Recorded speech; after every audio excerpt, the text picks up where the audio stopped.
ॐ भूर्भुवः स्वः तत्सवितुर्वरेण्यं भर्गो देवस्य धीमहि धियो यो नः प्रचोदयात्।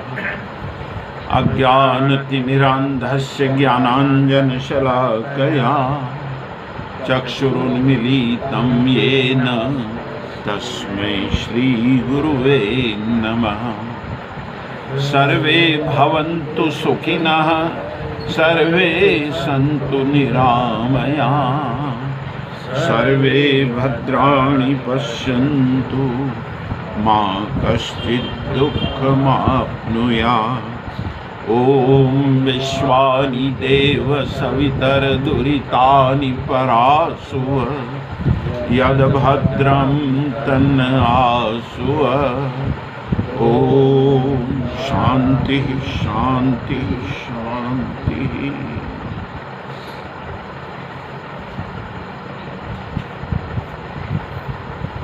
कल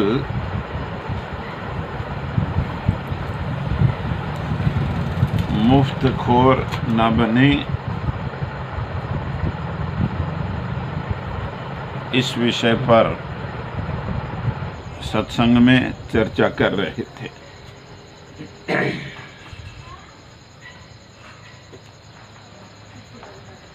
मुफ्तखोर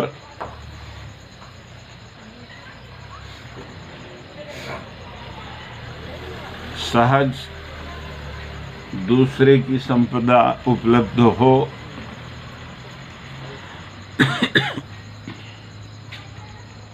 या अपने पिता के द्वारा छोड़ी गई संपदा भी हमें मुफ्तखोर बना जाती है।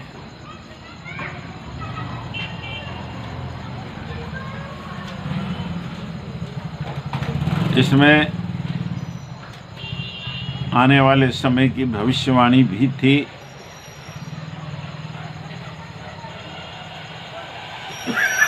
कि कोई भी धनाध्यक्ष बनकर रह नहीं पाएगा, इसलिए अपने उत्तराधिकारियों को धन और संपदा को जमा कर कर रखने की अपनी आदत में परिवर्तन लेकर आए। मुफ्तखोर बनाने की अपेक्षा आने वाले समय में उन्हें अपने स्वाभिमान के साथ अपनी मेहनत से अपने गुजारे की आदत डाल लेनी चाहिए।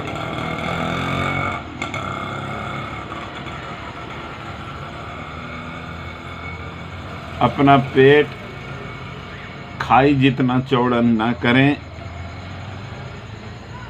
पेट को पेट के ढंग से भरने की आदत बना लें और किसी भी सूरत में मुफ्तखोर ना बने। परद्रव्येषु लोष्टवत्, जो मेहनत का है सो मेरा है। आइए आज एक नए विषय पर चर्चा करें। टालम टोल का रोग।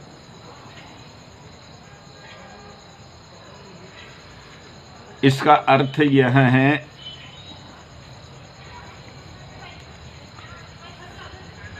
अनेक लोगों में आज का काम कल पर टालने की आदत होती है। करेंगे, देखेंगे, सोचेंगे काम होगा कि नहीं।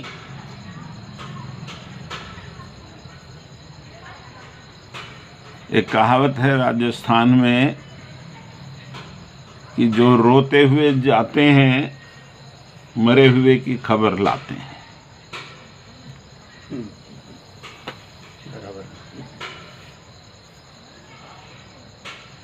जिसके मन में पहले से संशय भरा हुआ हो जिसका अपने आप पर विश्वास ना हो, आत्मविश्वास के अभाव में मनुष्य किसी भी काम के प्रति आश्वस्त नहीं रह सकता। होगा या नहीं तो अस्थिर हो गया, करूं या ना करूं। परसों बात चल रही थी कि समय किसी का इंतजार नहीं करता। सौभाग्य के भी क्षण मनुष्य के जीवन में आते हैं, पर पकड़ना नहीं आता। जिनको टालम टोल कर रोग हैं, वे लोग उस क्षण को पहचानने की अपेक्षा अपनी संशय वृत्ति में, अपने आत्मविश्वास के अभाव में, आत्मिक दुर्बलता के अभाव में समय को गंवा देते हैं। पीछे पछताना पड़ता है। ये सही बात है कि जिनको काम को टालने की आदत है,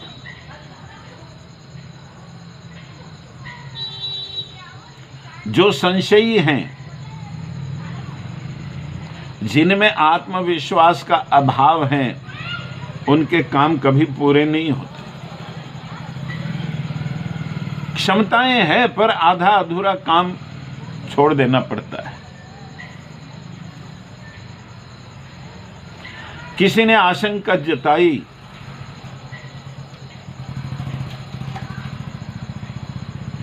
और ये घबरा जाते हैं और घबराकर उस काम को आधा अधूरा छोड़ करके और कुछ खोजने की चेष्टाएं करते हैं। ये टालम टोल का रोग कि काम को कैसे टालें। कई लोग जिम्मेदारियां ले लेते हैं। अरे साहब, इस काम को हम कर देंगे। कई लोग समूह में अपना बड़प्पन जताने के लिए जिम्मेदारियां उठा लेते हैं। वो पीछे उसका वहन करने में निकलने के रास्ते खोजते नजर आते हैं। अब बात को कैसे टालें? तो कोई अपनी व्यवस्था बताएगा, कोई ये कहेगा कि किसी बात से हम नाराज हो गए, वरना हम तो काम करने वाले थे, पर हमारा अपमान हो गया इसलिए हम काम नहीं करेंगे। काम करना ही नहीं होता है, टालना है किसी तरह। अब किसी बात को निमित्त बनाए बिना अपनी इज्जत को बचाए कैसे? आदमी बहुत होशियार है, अक्लमंद है, अपने आप को बचाना जानता है, फिर बहानों की आड़, फिर टालम टोल का रोग।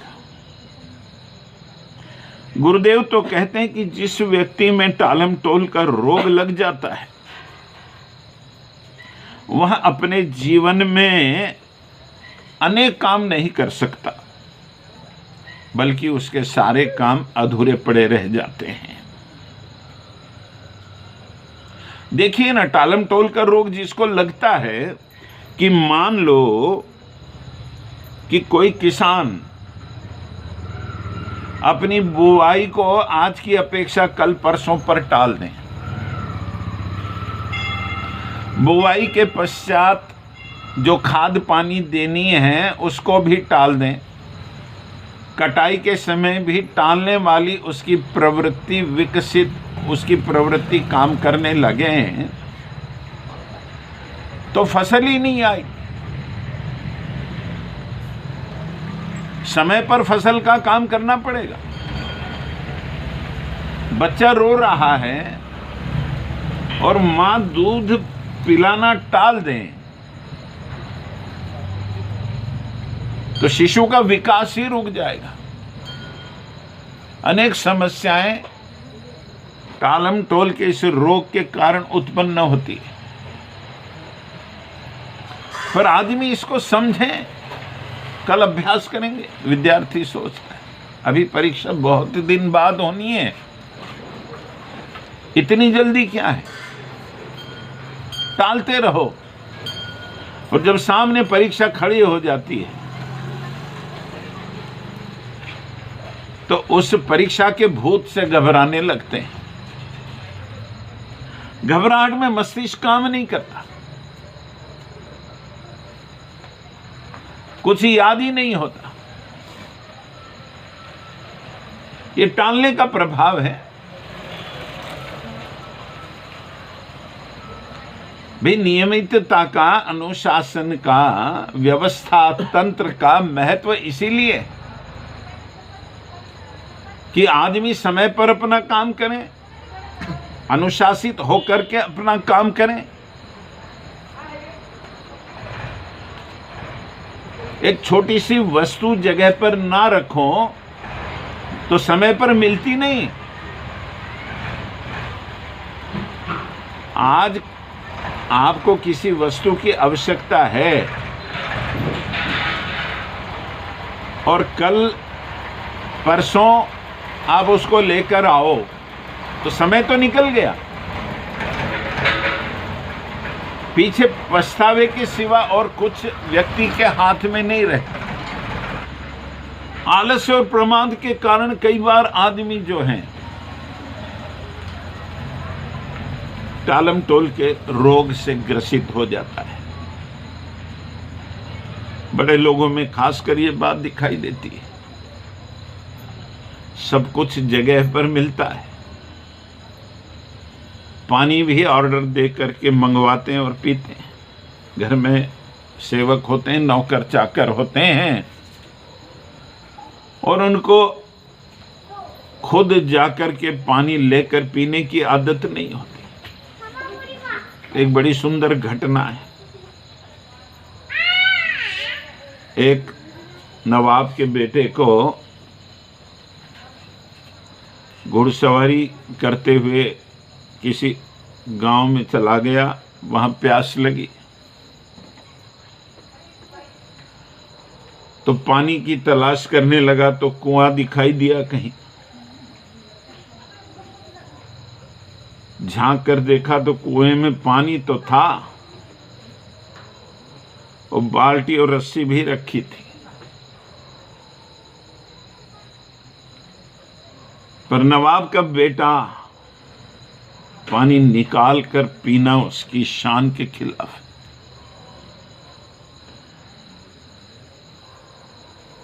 बैठ गया, किसी का इंतजार कर रहा है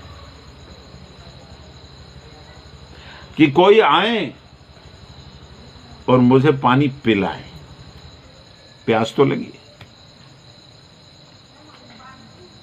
अवस्था देखो, जब रोग बन जाती है कोई बात तो क्या स्थिति होती है।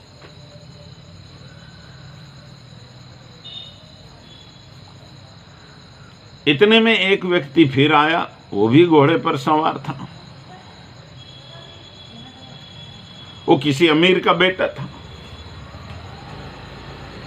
तो नवाब का बेटा नवाबजादा, अमीर का बेटा अमीरजादा।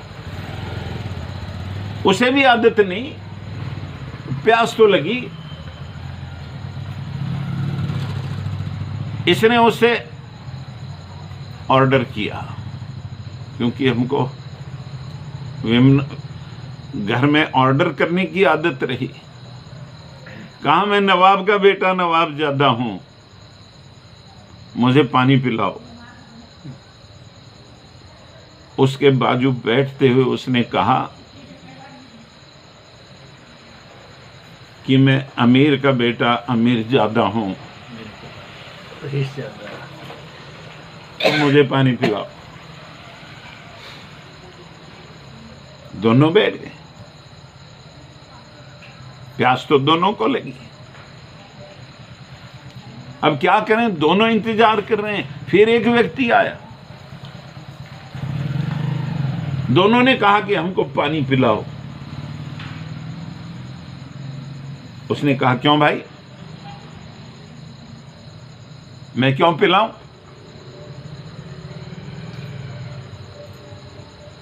तो पहले ने कहा कि मैं नवाब का बेटा, नवाब ज्यादा हूं। दूसरे ने कहा मैं अमीर ज्यादा हूं, अमीर का बेटा हूं, इसलिए पानी पिलाओ। इनके बाजू बैठते हुए उसने कहा कि मैं साहब का बेटा हूं, बड़े साहब का साहब ज्यादा हूं। तीनों हो गए। अब क्या करें? तीनों इंतजार कर रहे हैं। इतने में एक और व्यक्ति आया, फटेहाल था। तीनों ने गुर्राते हुए उससे कहा कि है लड़के, हमको पानी पिलाओ। उसने कहा क्यों भाई? तीनों ने अपना परिचय दिया कि मैं नवाब ज्यादा हूं, साहब ज्यादा हूं, अमीर ज्यादा हूं। उसने कहा ठीक है, कोई बात नहीं।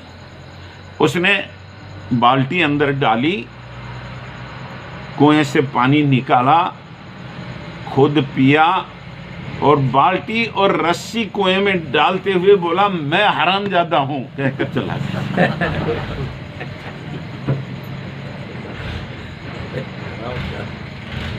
क्योंकि ये तो इतने आलसी प्रमादी हो गए थे, इनकी बीमारी बन गई, वो रोग बन गया था। लेकर पानी पीना या कुएं से निकालकर पानी पीना इनकी शान के खिलाफ था और प्यासे थे, तड़प रहे।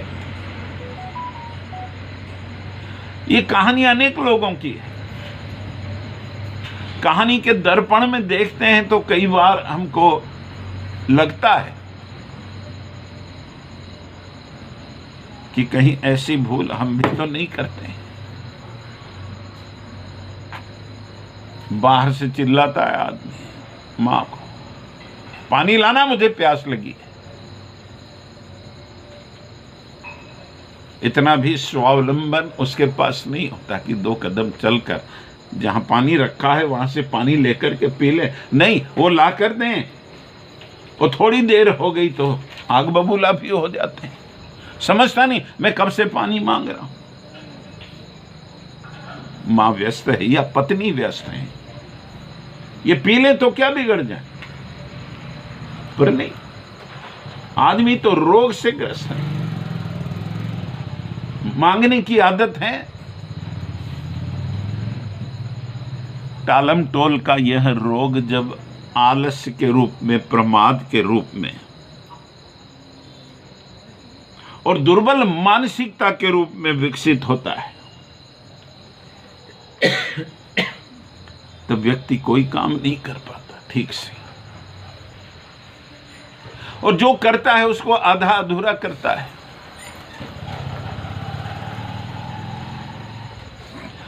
खुद को प्यास लगी, पानी भी नहीं पी पाता है।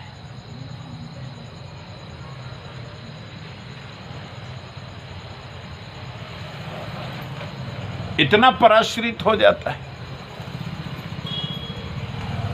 और एक कारण है कि जो भयग्रस्त होते हैं, डर लगता है जिनको, ऐसे लोग भी अपने काम को टालते रहते हैं। जिसको भय, उसको लगेगा कि काम पूरा होगा कि नहीं, मैं कर पाऊंगा या नहीं कर पाऊंगा, और यदि नहीं हुआ तो बड़ी बदनामी होगी, और नहीं कर पाया तो अनेक लोग हंसेंगे मुझ पर, मेरी खिल्ली उड़ाएंगे, चकल्लस होगी।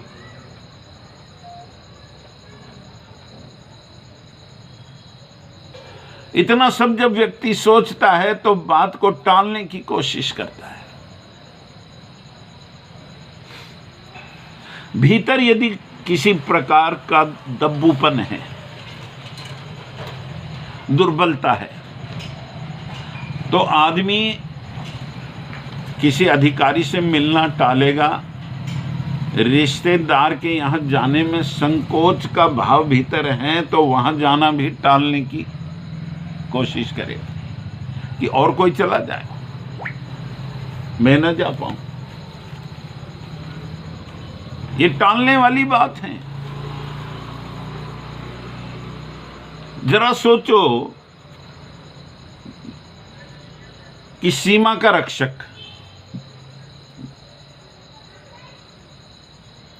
टालम टोल के रोग से ग्रस्त हो जाए तो देश का क्या होगा? आज की बात कल पर टाल दें, वो तो अटेंशन रहता है 24 घंटे, हर पल हर मिनट चौकन्ना रहता है, और उसको ये रोग लग जाए तो सुरक्षा का क्या हो जाए?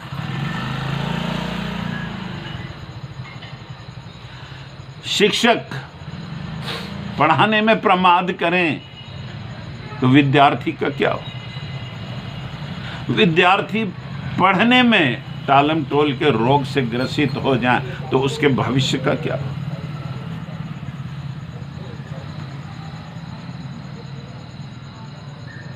व्यायाम की बात आती है, मेहनत करने के लिए कहा जाता है, आसन प्राणायाम दंड बैठक पेलने की बात कही जाती है, ताकि जो है कि तुम्हारा शरीर पुष्ट हो और आरोग्य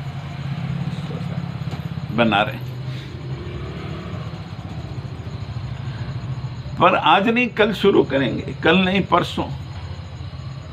जिनको ये रोग होता है टालम टोल का, वे कभी आरंभ ही नहीं कर पाते हैं। उनके जीवन में व्यायाम का श्री गणेश ही नहीं होता है और धीरे धीरे आरोग्य चौपट हो जाता है टालम टोल के रोग के कारण। शरीर तो पुष्ट हुआ ही नहीं और रोग और लग गए। जवानी में एसिडिटी की शिकायत करने लगा, कब्ज हो गई, खाया पछता नहीं, मिचली आती हैं, खट्टी डकारें लेता है।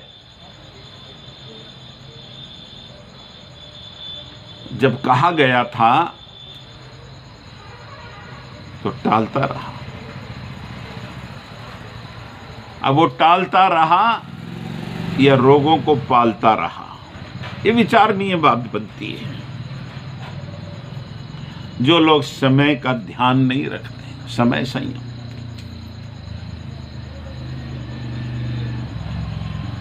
आज नहीं कल करें। कबीर जी कहते हैं कि कल करे सो आज कर, आज करे सो अब। वो पल में प्रलय हो जाएगी, फिर करेगा कब? और उलटवासी में आदमी ये कहता है कि आज करे सो कल कर, कल करे सो परसों। इतनी जल्दी क्या है प्यारे, जीना है बरसों। पर समय एक बार निकल गया तो फिर नहीं आता। इसलिए टालम टोल के रोग से व्यक्ति को बचना ही पड़ेगा। नहीं टाला जा सकता समय को। आलस्य और प्रमाद के रोग जब जड़ जमा लेते हैं तो जीवन में नुकसान के अलावा, अपमान के अलावा, हार के अलावा और कुछ उपलब्ध नहीं हो सकता।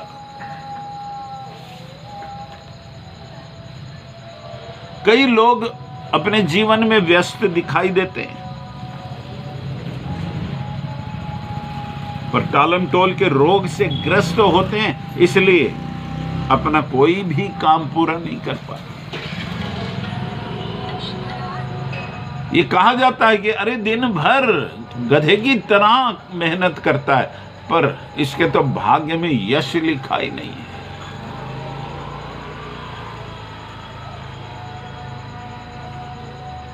पर टालम टोल के रोग से भीतर उसकी जो दुर्बलताएं बस चुकी है, वो संशयी वृत्ति का बन चुका है। अपने आप पर जिसको विश्वास नहीं है, जो अपना आत्मविश्वास खो देता है, उसके जीवन में सफलताएं कैसे आ सकती है? वो कैसे यश प्राप्त कर सकता है? वो कैसे जयमाला वर सकता है।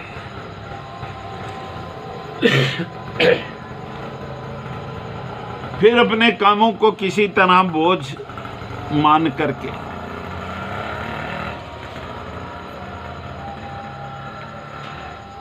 पूरा करने की कोशिश होती है। बोझ मानकर जो करता है वो करने से नहीं कर पाता, तो ठीक से काम तो होता ही नहीं, तो बदनामी होती है।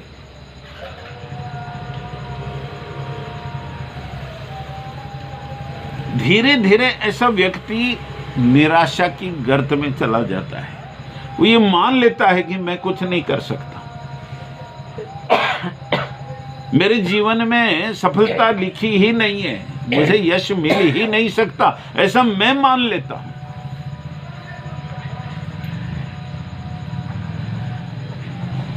विषादग्रस्त होकर के अर्जुन टालमटोल के रोग से ही तो ग्रसित हुआ था। युद्ध को टालना चाहता था, लड़ना नहीं चाहता था। हाथ पांव उसके जो हैं शिथिल हो गए थे, निर्बल सा हो गया था, शस्त्र जो हैं गल करके नीचे पड़ गए थे। उसके भीतर के चोर को, उसके भीतर के डर को, व्यामोह को श्री कृष्ण ने पहचाना और रोग से बाहर निकालने के पश्चात ही अर्जुन के पास वो सामर्थ्य है। समाज में चारों ओर टालमटोल का रोग फैला हुआ है। गुरुदेव कहते हैं कि इससे बाहर निकाले बिना आत्मविश्वास कैसे जाग पाएगा। बड़े काम करने, युग परिवर्तन जैसे बड़े काम संकोची प्रवृत्ति से और आत्मविश्वास के अभाव में कैसे संपन्न हो सकता है। आज का काम कल पर टालोगे, कब निकलोगे भाई? खुद नहीं समझ पाए, औरों को कैसे समझा पाओगे?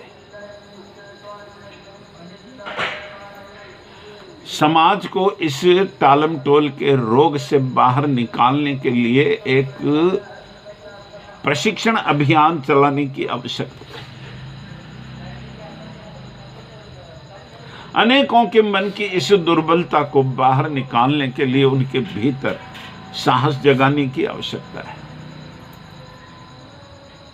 समझ उत्पन्न करने की आवश्यकता है, या बोध करवाने की आवश्यकता है।